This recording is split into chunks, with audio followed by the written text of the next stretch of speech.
तो कैसे आप लोग, तो आशा करता हूँ बहुत ही अच्छे होंगे। तो आज हम करने जा रहे हैं क्लास 11th कॉमर्स का जर्नल एंट्री का इलस्ट्रेशन नंबर 1। तो इसने क्या क्या है तो आप देखते हैं। इसने कहा सियारा मेंशन स्टार्टेड बिजनेस विद कैश। हमने दिखा दिया जनवरी 1 को हमने क्या किया, उसने कैश कम डेबिट, मतलब सियारा में जो उसके बच्चे हैं उन्होंने स्टार्ट किया है बिजनेस कैश के साथ। तो हमने दिखा दिया cash count debit to capital account. Okay, क्योंकि उन्हें कैपिटल में लगाए होंगे पैसे। और अगले चलते हैं हेडिंग के बाद LF। हम कभी भी जर्नल एंट्री में लेडजर फोलियो को नहीं दिखाते। तो उसके बाद आ चुका है डेबिट अमाउंट। डेबिट माने इनवर्ट एंड क्रेडिट माने गोज आउट। डेबिट अमाउंट कितने की, उसने 50,000 रुपये की।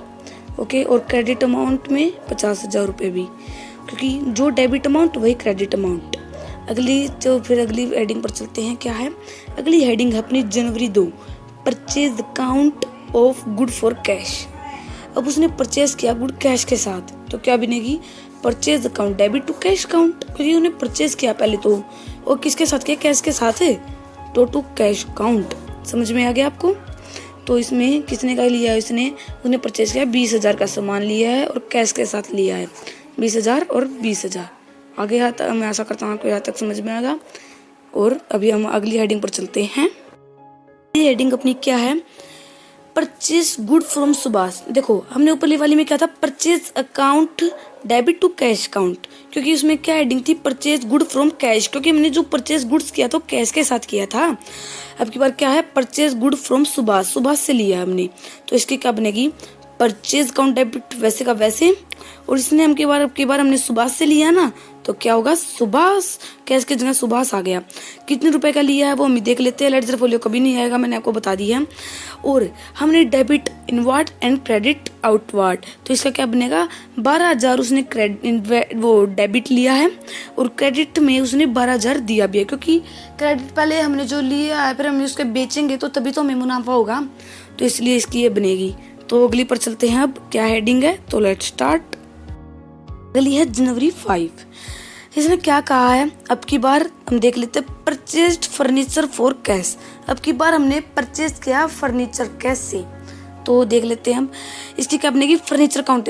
गाइस कोई भी किसी भी पर्सन में आपको दिख जाए फर्नीचर, तो सीधी कुछ गुड्स कुछ लगाने की जरूरत नहीं है।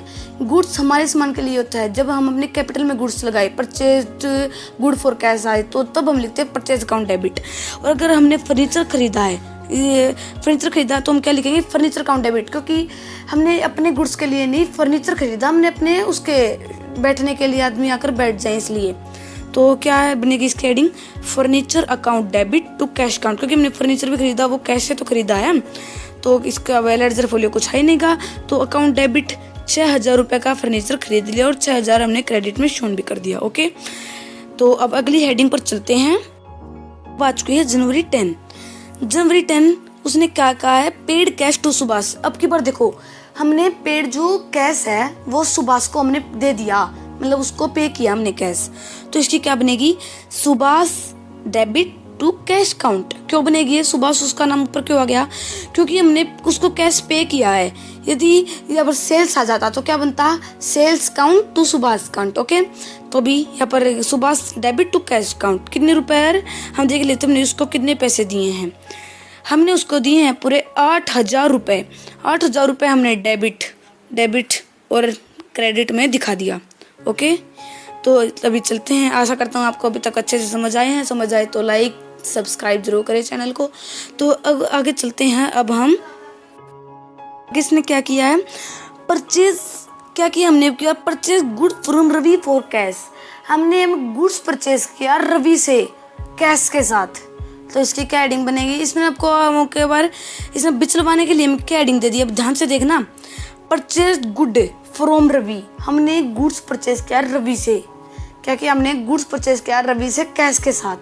अब उसमें नाम भी आ चुका है और ये कैश भी आ चुका, तो इसकी क्या बनेगी purchase account debit to cash account. क्योंकि अब इसने रवि जानबूझकर नाम दिया है कि ये थोड़ा पजल हो जाए, लेकिन इसमें पजल नहीं होना। इसमें है क्या purchase account debit to cash account. फिर अगली है इसमें क्या है अकाउंट डेबिट 7,500 एंड क्रेडिट में भी 7,500। तो अगले में चलते हैं। अब अगली हेडिंग पर क्या देखते हैं, चलो। अगली है परचेज गुड्स फ्रॉम रवि।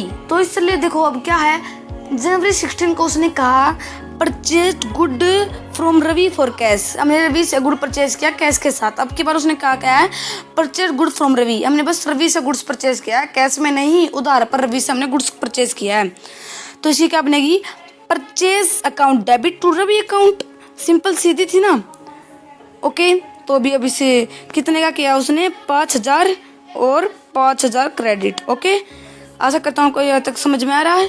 तो चलो अगली एडिंग पर। हाँ, पहले देखो गाइस, हमें यहाँ पर जो ये लिखने के बाद जो ये जनवरी 2 है, जैसे अब इसने कहा है परचेज गुड फॉर कैश, तो हम ब्रैकेट लगाकर यहाँ पर बिंग लगाकर आगे की वैसे की जो स्टेटमेंट थी है वो ऐसे ही लिख देनी है, ठीक है, और ब्रैकेट क्लोज कर देनी है। अगर आप इसको नहीं लिखेंगे तो आपके पेपर में मार्क्स काटे जा सकते हैं, तो इसको लिखना ज़रूरी होता है। उसने कहा क्या है, जनवरी 20 को बोट मशीनरी फॉर कैश। अब की बार हमने मशीनरी परचेज की है, मतलब खरीदी है, तो क्या बनेगी, मशीनरी मतलब यहाँ पर गुड्स होता तो हम क्या लिखते हैं, परचेज अकाउंट डेबिट। अब यहाँ पर है मशीनरी अकाउंट डेबिट। मशीनरी हमारी उसका हिस्सा थोड़ी ना कैपिटल का, इसलिए हम क्या लिखेंगे, मशीनरी। जैसे फर्नीचर का था वैसे ही मशीनरी का है। जैसे इसमें क्या आएगा, machinery account debit to cash account, क्योंकि हमने जो मशीनरी है वो कैसे खरीदी ना, कितने रुपए की खरीदी है, 8,000 रुपये की। हमने डेबिट में भी 8,000 दिखा दी और क्रेडिट में भी 8,000 दिखा दी। तो अगली पर चलते हैं।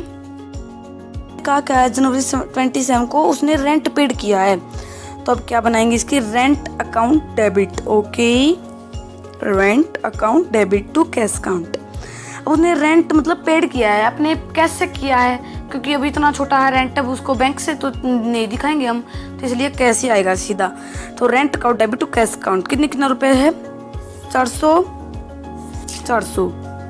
ओके, तो अब हमारी टेबल इतनी बननी थी। तो अब क्या करेंगे हम, इनके बाद कुछ भी नहीं करना, सीधा टोटल मार देना है। तो अब यहाँ पर एक लाइन लगा देनी है, बड़ी लाइन लगाने के बाद, जैसे हमने ये लाइन लगा ली यहाँ पर, अभी यहाँ पर हम लिख देंगे टोटल। तो अब देखो ऊपर से लग जाए 50,000, 20,000, 12,000, 6,000, 8,000, 7,500, 5,000, 8,000, 400। तो अब इनका सारा का टोटल कर लेना है। तो कितना आएगा, 1,16,900। ठीक है, और अब जो अकाउंट डेबिट का है वो तो मानना पड़ेगा कि जो डेबिट का आएगा वही क्रेडिट का आएगा, यह बात नोटिस कर लेना। ठीक है, ये वैसे ही लग गया है। तो इसका भी क्या आएगा, 1,16,900। ओके, यदि आपका डेबिट का आंसर और क्रेडिट का आंसर सेम नहीं आए, अगर आपका डेबिट का और क्रेडिट का आंसर सेम नहीं आए तो आपका उत्तर गलत माना जाएगा। ठीक है, तो इसलिए डेबिट और क्रेडिट हमेशा एक तो सेम होती है और उनका उत्तर भी सेम आता है। तो आशा करता हूँ आपको ये वीडियो पसंद आई होगी। पसंद आए तो चैनल को लाइक एंड सब्सक्राइब जरूर करें। बाय, मिलते हैं अगली वीडियो में।